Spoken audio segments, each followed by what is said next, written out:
All right, so what do you think about the changeup from the third to the fourth offensively? How do you think they evaluated the pitching, Forsyth? From their standpoint, like their offense? From Lowell, sorry about that. I mean, I just think we did a good job of taking advantage of pitches, mistake pitches. You know, Carlos obviously had the one really good swing.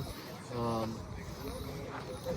know, we just did some things well there offensively that obviously we struggled to later on in the game. I think we talk a lot. We want to be an aggressive offense, but we also want to swing at good pitches. And, you know, a couple times we had hitters going up there looking to hunt fastballs, and we swung at first pitch off speed. That's not what we're trying to do, and that's when you typically see a lot of weak contact, as you get fooled like that. Yeah, obviously it wasn't a great day offensively. We had that one inning, and aside from that, we really struggled to get anything going. All right, Mucciarone the first time through was good. The second time through in the fourth inning, he struggled. I think it was, I mean, really just one pitch. It was that fastball. We called it, the kid just fouled it off his foot. Wanted to run that sinker back in on him, and I think it was just up in the zone and probably not far enough in. It's tough for me to tell from where I'm standing, but put a good swing on it and hit a grand slam. And yeah, it's, you know, it's started the inning off single, and then he hit the kid, or no, walked the kid. So now you load the bases, and it kind of changes the whole dynamic. And, you know, bases loaded is a lot different than first and second. And first and second, you get a double play. You're in a really good spot. Bases loaded, it's kind of tough. But it was, I mean, really just that one pitch from him did a lot of damage. That's what grand slams do. It seemed like BC's approach had changed. They'd seen him once through the lineup. Did they change their approach? Did he change his pitching pattern? I don't think they changed their approach on him too much, and he was on a pitch count because we want him back for next week. I do think they made a change on Miles. I think they really started to sit off speed a little bit and do a good job with that. And you saw, like, the home run from Roach was a 3-1 slider that he got the bat head out. The one that hit the top of the wall was a changeup. So I think they were just really making a conscious decision to sit off speed. And then we started throwing more heaters and got him out. And it was, you know, Miles did a good job. Like, he battled through adversity. You know, the play by Callie was awesome. The play from Luch to Fish to Miles to Fitz was a good play. Yeah. I thought it was kind of, I thought Miles Coda pitched well, but I also thought it was kind of strange because he seemed to be behind in the count so much of the time, but made pitches then when he had to. I mean, I think that's the difference between, like, some of our guys, especially like today, like you saw with Foley, right? Like, Foley really got behind guys and then couldn't throw anything other than his fastball, and that's typically, that gets you into trouble.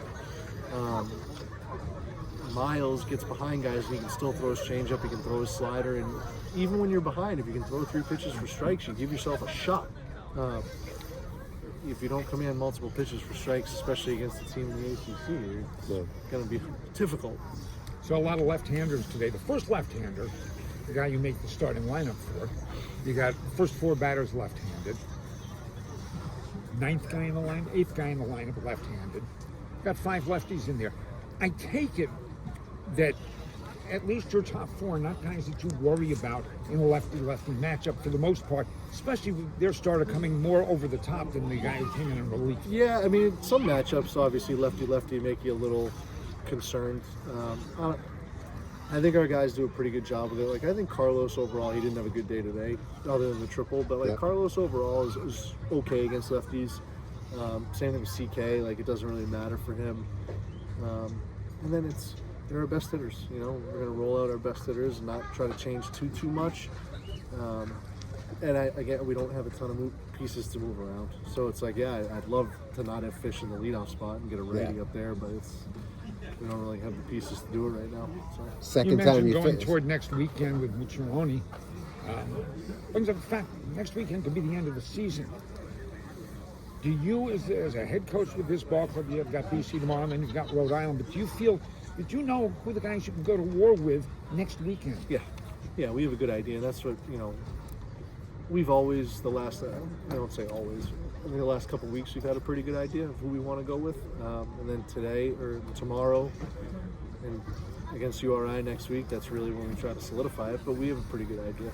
There's still questions. That's what I was getting to. You got a game with BC and then you got a game with Rhode Island. How much do you need to learn about your team and your players in those 2 games? I think it's more about just kind of finding the hot hand at certain spots, like who's going to be the hot hand in left field, who's going to be, like, at the catching position, it's, I think Donahue has a ton of potential and can do a lot of good things, but he's been struggling a little bit lately, and Fitzy hasn't been doing, exponentially better. But at the same time, it's like, who's the hot hand behind the plate between those two guys? Who do we put out in left field? Callie has a hard time with the routine play and then makes the not routine play. Yeah, right. Which I get it. Like, sometimes you're just athletic and you react and you make a good play, but I think we know the guys. We just got to figure out where we want to put them. It's unfortunate that at this later stage of the season, you still have to ask those questions. It is. I mean, I think as you go through the season and the ebbs and flows, like, you always have a couple of those. It just feels like this year we've had a lot more. But we have 1 week to figure it out.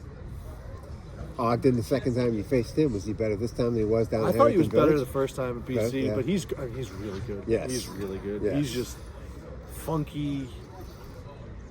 Is really, I think that Lucini at bat was like a really good example of what he can do to a hitter, where he just can make you Look like foolish. Luch is a Yeah. really good hitter, and he just made it look like it Nothing. wasn't even a I was competition. going to say, he's got a herky-jerky motion. It's got to be hard to pick up his release It's points. definitely hard to pick up the release point. He hides the ball really well. He's super tall, and he just comes from a weird slot, and then his stuff is this way. Yeah.